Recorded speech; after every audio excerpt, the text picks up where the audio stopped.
let's get the disclaimer over and done with. I don't want David Moyes sacked or that. And he's done fantastic since he come in. He came in when we were down the bottom of the table, got us into European football, which was unbelievable. Never expected it in a million years. And we're still in the European competition. It's a bit of a dream for me growing up. I wanted to see West Ham play in Europe. I'm getting to live that dream this season. And it's a large part is down to David Moyes in last season.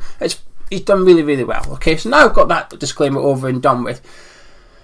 I have to say, yesterday, I woke up this morning and I still feel a bit negative. I know people might think this video is a bit too negative. Well, it probably is, because I am feeling negative. I was feeling negative after yesterday's performance and result. I thought it was a bad performance, and I thought it was just a bad result as well for West Ham United. And I know we're still 5th in the league. People will say, hang on, we're 5th. We're in 2 knockout competitions. Now, we'll deal with the knockout competitions in just a minute. But in regards to being 5th, yes, we are. However, I'm looking over our shoulder now. I'm no longer looking up above us thinking we're going to catch that team up there. I'm no longer thinking like that. I'm looking at teams just behind us with games in hand. And I know points on the board is a little bit better. I'll get onto that in just a second. But I'm looking at them thinking they're going to catch us very soon. Very, very soon they're going to catch us. We're dropping down the table. We're 5th at the time of recording. However, if Wolves win today against Leicester City, which I'm not going to lie, I expect them to, then them or Arsenal will be above us next time we play our next game. We play Wolves next Sunday, but Wolves play Arsenal during the week. So Wolves win today, and then if they draw during the week, Arsenal go above us. If Arsenal win, they go above us. If Wolves win during the week, Wolves go above us. So we will drop to 6 at best if Wolves win today. However, Tottenham also play during the week against Burnley. So there's a chance that we're going to kick off next Sunday 7th in the league, which is, listen, come the end of the season we finish 7th, I still think it's a good one.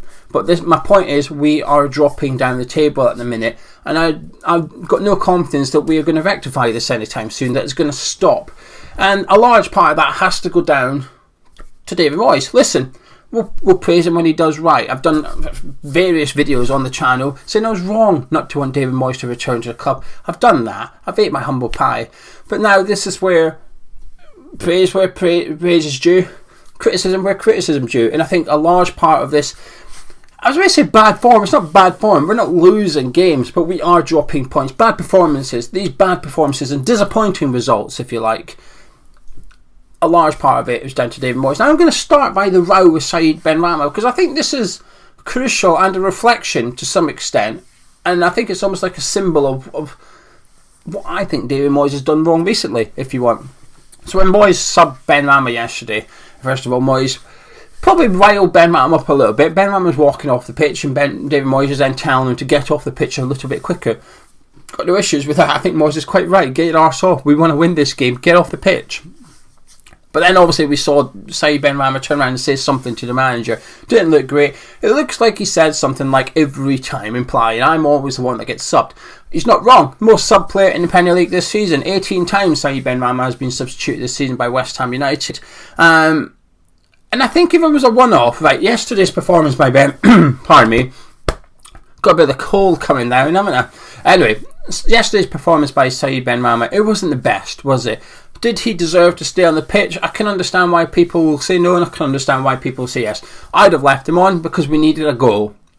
And I had more faith in him creating something than I did Fernando Antonio. And I had more faith in him coming up with a goal than Fernando or Antonio at this point. So I wouldn't have subbed him myself. But I could understand, going by yesterday's performance only, I could understand why he got substituted.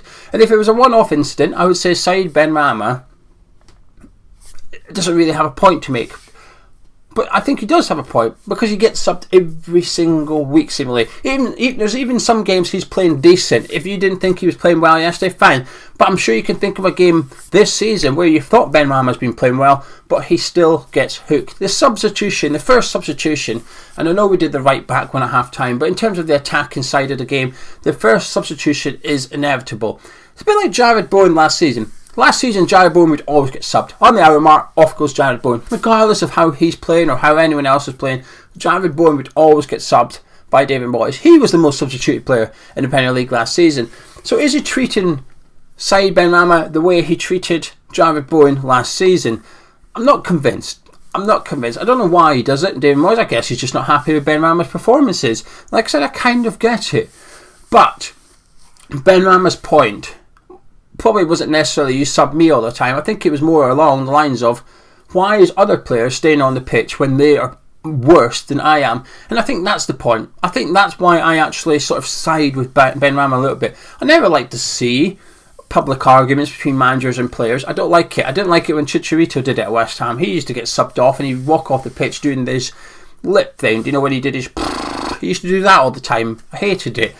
But I think yesterday was probably just a straw that broke the camel's back with Said Benrahma, and it was a season-long frustration pent up that he's decided to... And it wasn't bad, was it? He just said something. It's like he threw anything or that. But anyway, back to yesterday's game. How Benrahma's point's valid? Why is Souček remaining on the pitch? Why is Michail Antonio remaining on the pitch again? Why are they continuously playing 90 minutes every single week when they're playing poorly? How come when Benrahma departed yesterday, he thought, I'm probably not going to start against Wolves, but I know Souček and Antonio will? Why is that the case? And it's not good enough. Them two in particular, know their places are guaranteed because of lack of options. There is some options for Souček in the figure of Alex Kral, but we all know he's not going to play. Souček will still play against Wolves. I bet you we could, between me and you right now, we could probably guess West Ham starting 11 against Wolves next Sunday. We could, couldn't we? Just to interrupt my own video, this video is sponsored by the OneFootball app. I always tell you to download it and you might think, why? I'm going to show you. I'm going to read out the headlines today, but get downloaded to your phone. Links in the description below and it's completely free. Anyway, let's take a little look at what's saying for the West Ham news today. The very top one at the minute says Tottenham and West Ham join race for transfer of England wonder kid. David Moyes is blaming lack of creativity for the draw against Newcastle, while suggested David Moyes can save millions with Connor Coventry. Ryan Fredericks had a shocker against Newcastle apparently. Well, that's believable, isn't it? And Paul Ince tips world-class West Ham star for sensational Barcelona switch. I didn't say you'd want to read everything, I just said it aggregates all the West Ham news, but it is a really good app, and myself and Gonzo use it every single build-up show. When we do the build-up show before the games, the OneFootball app sends a notification to our phones which says, oi, lineups are out. You click it, it loads up the West Ham team, and then you can click on the other team to see what their lineup is as well. It's the best app, so make sure you get it, and I promise you, you'll probably start using it every single day. When a big story comes out related to West Ham, it comes up on your phone. All you have to do is click it, it takes you straight to the story. No messing, no clicks, happy days. And the best thing is, it's completely free. Link in the description and the pinned comments of this video. Get it downloaded to your device today. Give it a try, you shan't regret it. Anyway, enough about that. Let's get back to complaining about yesterday, shall we? Fabianski will be in goal. The right back's up for debate, but I'd imagine Soufal will come back in if he's fit enough due to Fredericks' performance. If not, Ben Johnson may get a deserved call up for once. Dawson and Zuma will remain in centre back. Alex will remain left back. Souček and Rice will remain in centre midfield regardless of form for the Czech Republican. Michail Antonio will stay up front. Jared Bourne will be on the right. Fornals has probably done just enough to stay in there. If he's fit, I imagine Lanzini comes back in. If not, I think Vlasic will be in for a rare start. There you go. There's West Ham's team next week. Bruno Lage, you can thank me later. This goes back to what Brendan Rodgers was saying a week ago. He basically said, we know what West Ham's going to do. We know what they're going to do. We've been sussed out a little bit. We've got no plan B. And I mean, in the way we play, the formation yesterday was the same as always. The way we played was the same as always. And it looked easy for Newcastle. We didn't trouble their keeper once in the second half. You know, we're not down the bottom fighting like they are, but we're supposed to be up with the top fighting for European places. And I'm getting worried about our lack of form, the lack of form from players, but the inevitable featuring of those players as well. Now, we've discussed them, right? I don't want to go on about it with Souček and Antonio. I did Souček last week and I did Antonio a few weeks ago. We know they're bang out of form. And like I said in the review yesterday, I have no anger towards those players. They're out of form. It's going to happen. It's fine. I don't have an issue with them being out of form, as long as I feel they're working hard, which I think they are. I think Souček and Antonio are working hard.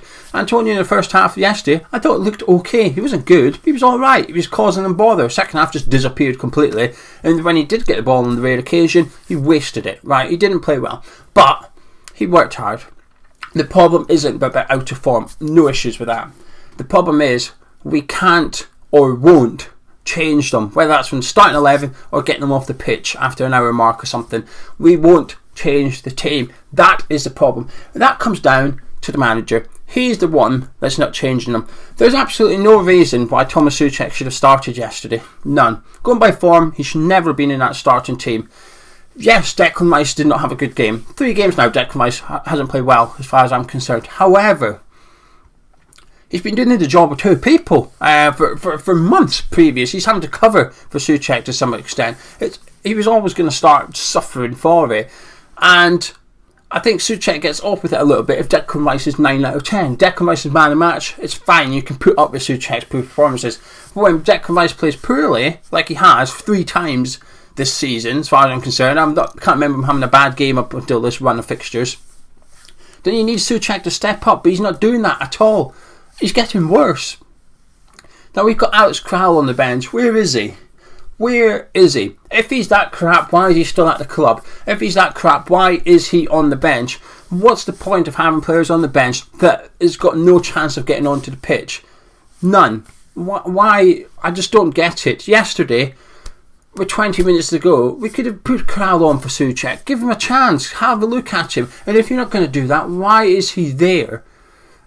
I would say he's taking up a space on the bench, but he's not even doing that because the guy that would replace him on the bench also won't get on the pitch. We've got a very, very small squad. We know that. But not only do we have a small squad, it's even smaller by the fact that the manager is reluctant to use these players that have missed out here. That's Alex Crowell. That is the youth players. He won't use under 23s. He just isn't using them. We've got a fine player in Armstrong Local Flex in under 23s. Chester's is playing well for the under 23s this season. Now, Elise, I don't want to see Elise in the team because the centre-backs are doing okay. But he's doing well for the under-23s. Harrison Aspie's doing fantastic. The manager himself has said he's close to a Premier League player. Well, let's see them then. Let's see them. But yesterday's done. What's done is done. It was a disappointing result. More worrying is Moyes' comments, which is the same as always. Got some poor individual performers. I'm tearing my hair out. Well, the message we're getting, Dave, is that you're okay with them because you continuously put them in the team. But it's now about what we do going forward. Like I said, we play Wolves next Sunday. It's going to be a very, very difficult game. I'm not looking forward to it at all. The one slight advantage we've got is Wolves play today and then Wednesday before they play us on Sunday. It might be Thursday to play actually. But regardless, they play during the week. It's difficult enough fixtures, Leicester and Arsenal. So we've got that slight advantage. But when I did that supercomputer video the other day, I put down West Ham 1, Newcastle 1. I put down West Ham 0, Wolves 1. And I'm going to stick with that prediction thus far. We're bang out of form. And we could go into that game 7th in the league before we even kicked a ball. And that's a little bit worrying. However, it does then pose the question, what is the priority for West Ham this season? Are we going to keep focusing on the league and hope that something clicks and we can get enough points to get European football? Or do we turn our attentions to the FA Cup and European football? Now, my opinion's always been Europa League has to be priority, because what's the point of getting into the Europa League and then binning it off a little bit or prioritising the league? Why are you prioritising the league? To get back into European football. But what's the point if you're then not going to tick it as the number one priority? So the Europa League has to be priority. We've got 3 games between now and then. Until we play our knockout game against whoever it is, the draw is Friday. The draw's on Friday. It's the 25th. So this Friday we've got the draw. We'll find out who we've got. That's exciting. Forgot about that. Anyway, so we'll find out who we've got on Friday. We can look forward to it. We've got 3 games between now and the first game. So we play Wolves, Southampton in the Cup, and then we play Liverpool. 3 games to work something out. We cannot go into that European game playing this way. We just can't, whether it's the players or the formation. We've been sussed out with tactics and the players are out to form. As a combination, it's bad. It's really, really bad. We struggled against Newcastle, and with the greatest of respect to them, they're still down the bottom of the table. I know they've won 3 in the bands, but they were missing their right back yesterday. They were missing their second choice right back yesterday. Could you tell? I could on occasions. The couple of occasions we did actually run at Kraft, I could tell he was their third choice right back. Antonio had him in the book after half an hour or something. We didn't go near him again for the rest of the game. We had a player that's third choice playing right back on a yellow card, didn't touch him in the second half. And that's small things that just irritates me at the minute. But anyway, so we struggled against Newcastle, missing their most creative player in St. Maximin, missing their main striker in Callum Wilson, missing one of their better players in Kieran Trippier. Their preparation was disrupted because of the storm. They had to take the coach down late Friday. Don't know what time they got to their hotel. Midnight, let's say, they got to their hotel on Friday night. Everything was giving West Ham small advantages going into yesterday's game, and we struggled. We did struggle. It was a poor performance. We cannot play like that against any European team. We've saw the Europa League on Thursday. We've seen the results. There's some big teams left in it. I'm excited to see who we get. Personally, I hope Rangers knock Dortmund out and we get Rangers. That's what I would love. I'm Scottish. I would love to see Rangers play West Ham. I think it would be a tremendous occasion, an unbelievable atmosphere at both stadiums as well. I think it would be possibly one of the best ties we'll see in our lifetime. But anyway, we've got 3 games to get ready for that. We need to try other things in those 3 games. I'm almost writing the FA Cup off here because Europa League is just priority. Southampton are in great form as well. I'm not looking forward to that one, but we've got 3 games to work something out. Moyes has got to try new things, whether it's a change of formation. If he wants to, last season he would. If this was last season, Moyes would have switched to 3 at the back by now. Against Newcastle, we would have had Aaron Creswell left centre back and Johnson left wing back or something. We would have tried something different. Moyes would have said, "This is not working. I'm going to change it." We've got to try 3 games to get something ready for the Europa League. So when that comes round, hopefully we've got a win on the board. Hopefully we've got someone scoring goals that's not called Jared Bowen or Craig Dawson. Hopefully we've got a midfield partnership that's working, whether that's Rice and Souček and we've switched something, or it's Rice and Král, or Král's gone in there next to Rice and Souček. I don't know. But there's various bits of the team that need fixed. I've got 3 games to do it, to get ready for the Europa League as far as I'm concerned. Do I have faith in it? Not really. Because like I said, I think that starting 11 will play against Wolves next Sunday. It's a bit too predictable. And the players are out of form. They're not performing at the minute. And they're not getting dropped. And I know, I tried to go the whole video without mentioning the January transfer window. I'll mention it briefly and then move on, I think. But it does go back to that, which is everybody could see we needed reinforcements. Everybody. We went into that window with Antonio out of form. Antonio's not just started getting out of form since the window shut. He was out of form before the window even opened. We went into it knowing that our striker was struggling to score goals. Our striker was struggling to put in good performances. We've ignored it. We have ignored it. Now, whether Moyes took ages to decide his targets or Moyes decided them early on, the board didn't move until the end of the window. Either one, I know what I think happened. It's not good enough, really. And this, what we're seeing yesterday, is a result of a poor January transfer window. Now, the January transfer window isn't necessarily the issue per se. You could go back to last summer's transfer window and say, well, that wasn't great. Fine, I'm okay with that, though. But what the January transfer window does is it allows you to rectify your wrongdoings in the summer window. We didn't do that. And then yesterday, you go watch Tottenham play at Man City. Fantastic win for them. Their January signing gets a goal, scores the first goal, and then sets up the winner for them. Oh, look, there's a team with a January transfer signing that's making an impact. Makes it even worse, really, doesn't it? Anyway, I'm going to disappear. Apologies for the negative video, but I am feeling negative. I'm feeling disappointed. I'm worried. I think that's the worst thing. I don't mind playing well and maybe only getting a draw because you think that's alright. We'd play like that next week. We'll pick up the win. But we play like we did yesterday. Next week we get beat. Simple as that, as far as I'm concerned. And I think that's the worst thing. Well, actually, no. That's the second worst thing. The worst thing is, I think those that contributed to the poor performance yesterday, while the manager's one of them, in terms of players, I think they'll start next Sunday anyway, regardless, because A, lack of options, and B, for whatever reason, the manager won't drop them at all.